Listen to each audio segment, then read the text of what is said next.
integrarse en el grupo de los llamados apóstoles, ¿no?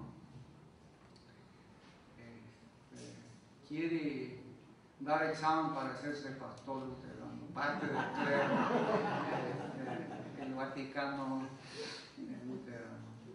No, Jesús le dice que no, y después le da lo que en el Evangelio de Mateo capítulo 28 se suele llamar la Gran Comisión.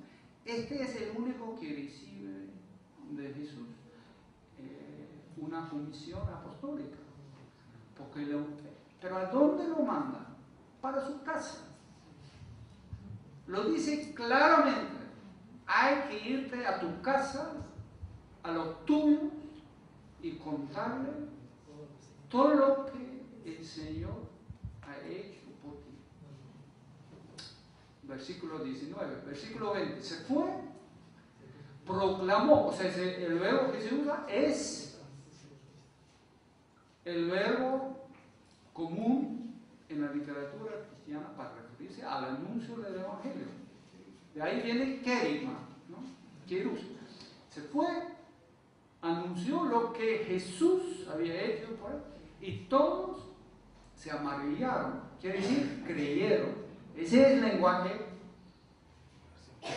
típico en los relatos de milagros para decir, digamos, que reconocieron que de hecho se había realizado un milagro. O sea, aceptaron lo que les contó. O sea, y el escenario de la salvación, ¿no?, se pone en la casa. Y eso, yo diría, tiene eco en el discurso alternativo del Evangelio sobre el discipulado. O sea, donde volver a Galilea es volver a la casa, a los tuyos, ¿no?, para contarles lo que el Señor ha hecho por ti. Ahí lo verán. O sea, el proyecto de esperanza, dice todo, él replantea el proyecto de casa, o el discipulado como otra vida doméstica, en la cual se da a conocer el milagro de la vida de vuelta. No está en la tumba, porque la tumba es la tumba. Pero digamos,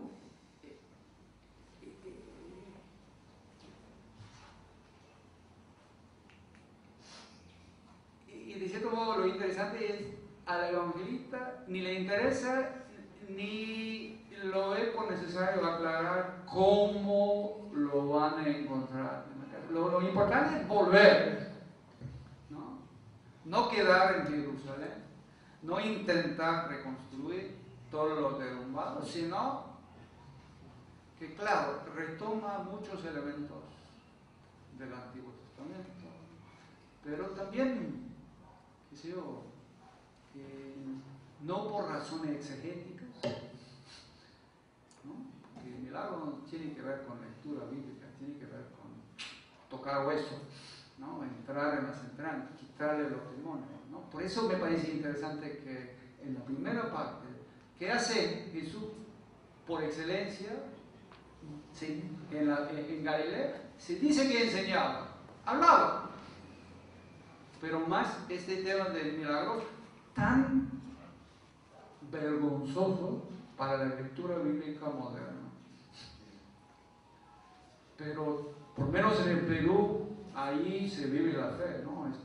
Hace un día, 2 días, ¿no?, en la televisión salió una entrevista con la gente alrededor de la cruz en el monte San Cristóbal, pues, todos buscando su milagro, ¿no? Digo, hay todo un campo para trabajar lo que sería un proyecto de esperanza capaz de llegar o replantear la esperanza me parece, en otro término. Y me parece que el Evangelio de Marcos es un recurso muy interesante para animar y para alimentar esa relectura de lo que es la fe capaz de sacar la esperanza desde la ceniza de los grandes proyectos fracasados. Eso tampoco es para aclarar. No estamos hablando en contra de los grandes proyectos de rescate, pero estamos un poco trabajando la problemática en el diario vivir, de que yo ahora me estoy muriendo, ¿no? ¿Y cómo voy a sacarme adelante? Ahí me parece, ahí el Evangelio de Marcos toma ese problema muy en serio y lo trabaja de una forma sumamente interesante. Como quizás de tradición noruega, digamos, andar por el Valle de la Muerte es inevitable. Pero yo encuentro en Marcos un recurso también para mí sumamente rico y espero que sea para ustedes también. Gracias.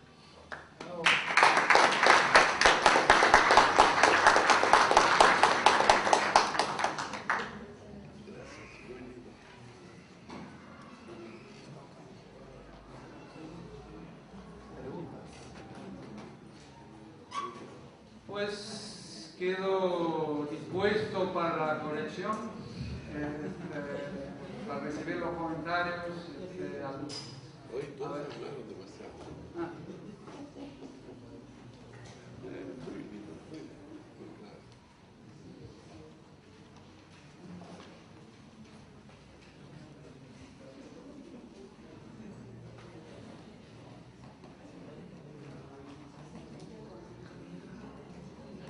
Todos convencidos, salvo uno. Uno todavía resiste. ¿La comunidad de Marcos entendió la muerte de Jesús como un fracaso? ¿Este fracaso en el sentido de victoria o literalmente en el sentido de fracaso? Creo que ahora creo que la muerte de Cristo se presenta como parte de la historia que fue la fracasada guerra judía contra Roma y la toma del templo y todo lo que en el capítulo, o sea que Marcos combina lo que históricamente fueron acontecimientos separados, ¿no? Pero combina la memoria de Jesús muerto en la cruz con la vivencia mucho más reciente, digamos, del pueblo crucificado por los romanos. O sea, el templo sirve como símbolo ambiguo, ¿no? En el sentido de que, o sea, los cristianos no se escaparon de las consecuencias de esa guerra, ¿no? O sea, tenían que trabajar el mismo trauma que los guerreros judíos habían experimentado también. O sea que, digamos, la muerte de Cristo o la memoria de la muerte de Cristo en la cruz forma parte en el Evangelio de Marcos de una vivencia de fracaso o de derrota, ¿no? O sea, en este sentido, la muerte, como dice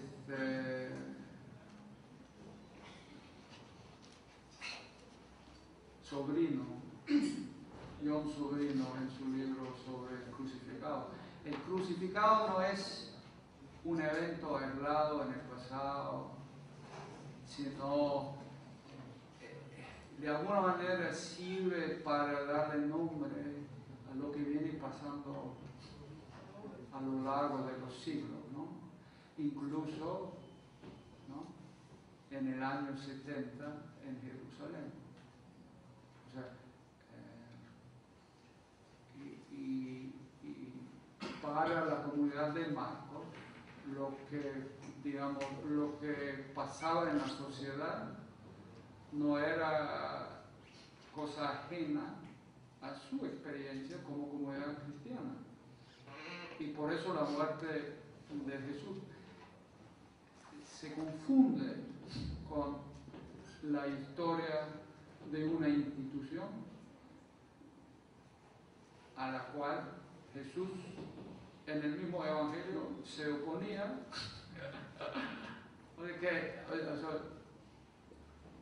Para decir, por ahí no va la esperanza, ni por la cruz, ni por el templo. O sea, la muerte es la muerte, y eso te lleva a la nada. Y de cierto modo el Evangelio de Marcos lo dice claramente. Ahí no vas a encontrar la vida, ni Jesús, ni lo van a encontrar ahí, ni resucitado, o menos aún resucitado. Como decía Merta, al comienzo está la esperanza, no al final, en Galilea, no en Jerusalén. En lo que pasa en las casas donde el milagrero aparece para sanar, no en la ciudad de Jerusalén, donde entra alabado como hijo de David para morirse un desgraciado. Y eso, digamos, no solo trabajando el caso de Jesús histórico, sino al estilo de John Sobrino, ¿no?, tocando todo lo crucificado, sea bueno o sea malo, ¿no?, para decirle pues, que por ahí no va la esperanza.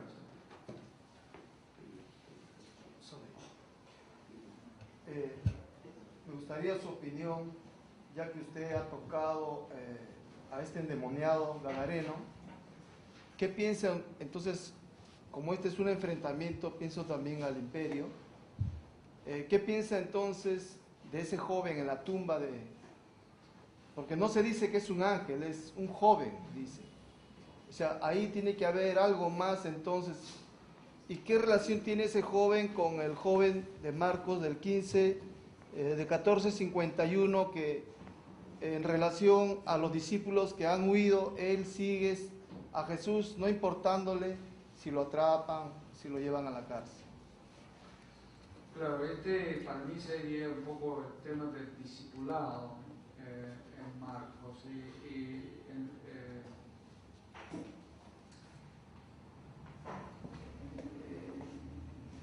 Lo interesante para mí, realmente interesante para mí en Marcos, es cómo hay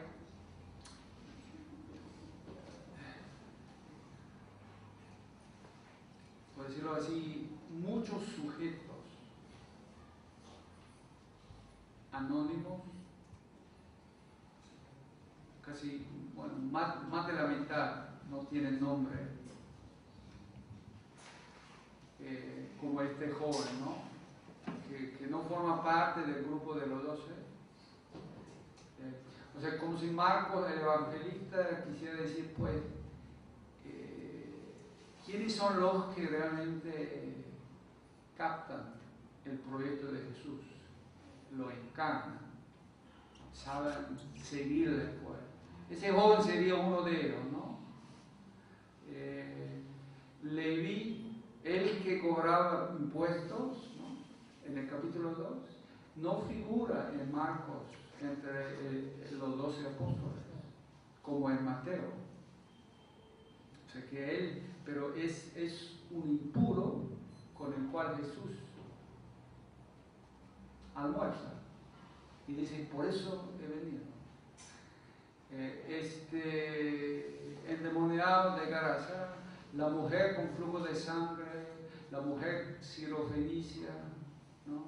La mujer que a Jesús le lava la cabeza con perfume en el capítulo 12, que a quien Jesús la lava como su memoria será contada por todo el universo, dice el texto, ¿no? José de Arimateo, ¿quién más? Ese joven, pues. O sea que hay, desde el capítulo 2 hasta el capítulo 16, si uno no se fija solamente en los 12, sino queda atrapado en su lectura por la tradición cristiana posterior, que realmente no se fija en el Evangelio de Marcos, sino el Evangelio de Lucas. Lucas es el Evangelio, junto con el libro de los Hechos de los Apóstoles, que hace de los 12 los pilares de la iglesia, ¿no? Y dice que, y para Lucas, ni Pablo es apóstol, aunque Pablo, si usted repasa en la carta, está reclamando cada rato: yo soy un apóstol, yo he visto al Señor, ¿cómo? No, aunque yo sea el menor de todos los apóstoles, ¿cómo me van a decir que yo no soy apóstol? Lucas, usted no es apóstol, porque no forma parte de ese grupo de los 12 que desde el bautismo de Juan hasta la ascensión, ¿no?, andaba con él. Si uno no estaba, no puede ser apóstol. Pablo, a pesar de lo que dice Pablo, ¿no? Bueno, Marcos sería mucho más coherente con Pablo. Dice que que no son los 12 los discípulos ejemplares. Hay todo, digamos, todo un pueblo. En muchas casas hay gente que ni tienen nombre, pero sí entienden perfectamente. La mujer con flujo de sangre, ella sabe que sí, solo tiene que tocarle, ¿cómo se llama? El man. Y lo toca, ya queda sanada, ¿no? Y Jesús dice: ¿quién me ha tocado? Porque siente que su poder, ¿no?, como tipo carga eléctrica, ¿no?, le ha salido. Se vuelve para preguntar, está metido en la muchedumbre, ¿no?, y dice: ¿quién me tocó? Y los discípulos, miren el texto, los discípulos de una vez empiezan a decir: ¡ah, qué tonto, maestro! Querido, pero tonto, estás metido en una muchedumbre, ¿cómo vas a preguntar quién me tocó? Y la mujer, aunque de hecho no entendía, porque Jesús no sabe, pregunta: ¿quién me tocó? Él no sabe. Como en el Evangelio de Marcos, Jesús se cansa, se irrita, muy humano. Él no sabe, pero ella, a pesar de tener temor, porque teme que ha hecho algo que no debía hacer, se presenta, o sea, tiene el coraje de presentarse y decir que yo. Y él le dice: pues, hijita, ¿no?, tu fe te ha salvado. O sea que lo que he hecho es lo que se llama fe. O sea que tú vas a encontrar en el Evangelio de Marcos, si no andas así pensando solo en los 12, que hay desde el comienzo hasta el final, ¿no?, todo un grupo de discípulos alternativos, ¿no? Y yo creo ellos son los que representan en el Evangelio de Marcos ese otro proyecto, ¿no?, la esperanza casera, ¿no?, que se realiza en la casa, que tiene que ver con los milagros, ¿no?, y ese joven, me parece, aunque el Evangelio no lo desarrolla, ¿no?, pero él, que es una figura misteriosa. Y se ha hecho mucho sobre ese chiquillo, texto que ha salido hace unos 40 años y a veces se llama, primero en base a una carta de Clemento de Alejandría, que se refiere a un evangelio secreto, mejor dicho, místico de Marcos, en el cual se desarrolla mal el significado de ser joven. O sea, ahí se han perdido muchos trabajando en ese tema. Me parece que, aunque no se desarrolla, él forma parte de toda una serie de ejemplares alternativos